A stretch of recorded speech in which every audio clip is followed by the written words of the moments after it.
आज का हमारा टॉपिक है क्लासिफिकेशन ऑफ द प्लांट्स। तो प्लांट्स को क्लासिफाई किया गया है into two groups, non flowering plants and the flowering plants. Flowering plants के बारे में सबसे पहले हम पढ़ते हैं। फ्लावरिंग प्लांट के बारे में पढ़ते हैं तो क्या है कि they produce flowers and fruit. ठीक है, फ्लावरिंग प्लांट्स जो हैं वो फ्लावर्स भी प्रोड्यूस करते हैं एंड फ्रूट भी। अब आपके पास एग्जांपल में ये कैक्टस प्लांट दिया गया है और पपाया ट्री दिया गया है।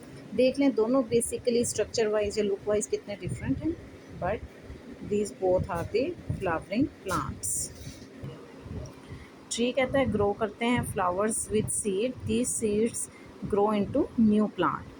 अब आपके पास different kind of flowering plant हैं और हर एक के डिफरेंट टाइप्स होती हैं, रूट्स की, स्टेम, लीव्स एंड फ्लावर्स की।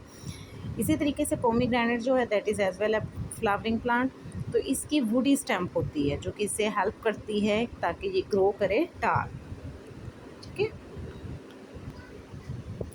ये इरस प्लांट शो किया गया है, ये इसकी भी वुडी स्टेम्प होती है और ये भी long thin stem and colourful flowers produce करता है।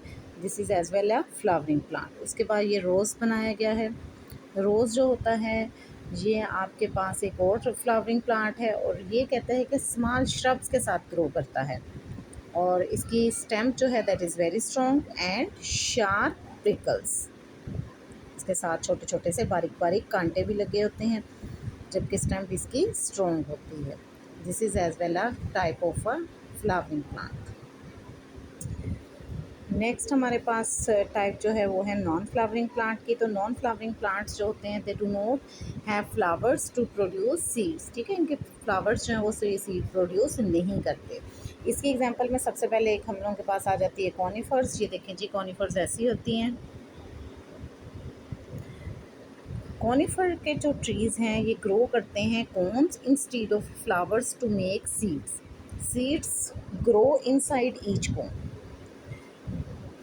जब जैसे ही ये आपके पास कॉनिफर्स प्लांट जो हैं रेडी हो जाते हैं तो सीड्स जो हैं वो फॉल डाउन हो जाते हैं ऑन द ग्राउंड और एक न्यू प्लांट वहाँ पे उगा देते हैं। लीव्स जो हैं कॉनिफर ट्रीज़ के वो नीडल लाइक होते हैं, ये देख सकते हैं आप, इस तरह के होते हैं। फर्न और मोसेस जो हैं ये भी आपके पास टाइप्स हैं नॉन फ्लावरिंग प्लांट्स में, चूँकि ये भी फ्लावर ऐसे प्रोड्यूस नहीं करते जो कि जिनके अंदर सीड्स हों।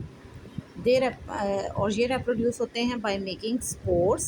स्पोर्स जो हैं they are the small cells होते हैं that grow into new plants.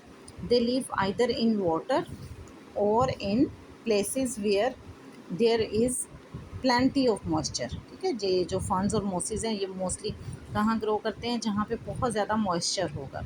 इसी तरीके से मोसेस की बात की है जाती है तो मोसेस जो हैं वो भी प्रोड्यूस करते हैं spores at the end of the stock end fund produce करती हैं spores at the under side of the leaves. ठीक है, ये एक डिफरेंस पॉइंट है फंड्स और मोसेस में कि मोसेस जो हैं उनके स्पोर्स कहाँ पे होते हैं, एंड ऑफ द स्टाक। वो जो उसकी टहनी है ना बिल्कुल उसकी एंड पे होते हैं, जबकि जो आपके पास फंड्स हैं इनके स्पोर कहाँ पे होते हैं, लीव्स की अंडर साइड, नीचे की तरफ। तो जी ये हमारा टॉपिक जो टाइप्स ऑफ प्लांट्स का था वो भी कंप्लीट हो गया। और इसके बाद थोड़ा सा बेसिक सा डिस्क्रिप्शन दी गई है बायो डाइवर्सिटी की। Bio mean life, diversity mean forms. तो आपके पास जो डिफरेंट टाइप्स ऑफ प्लांट्स और एनिमल्स किसी भी एरिया पे रह होते हैं उसको हम लोग बोलते हैं बायो डाइवर्सिटी। तो चूँकि हम देखते हैं कि this is the most important है, क्योंकि different type of plants and animals जो हैं वो एक दूसरे को भी हेल्प आउट कर रहे होते हैं ताकि वो सर्वाइव कर सकें अर्थ पे। सैडली क्या हुआ है कि कुछ सालों से हम लोगों ने अपने प्लांट्स की भी और एनिमल्स की भी बायोडाइवर्सिटी को बहुत नुकसान पहुंचाया है। और उसके पीछे वजूहात क्या हैं, सबसे मेन वजह है कि पोल्यूशन जो है वो बहुत इंक्रीज़ हो गई है।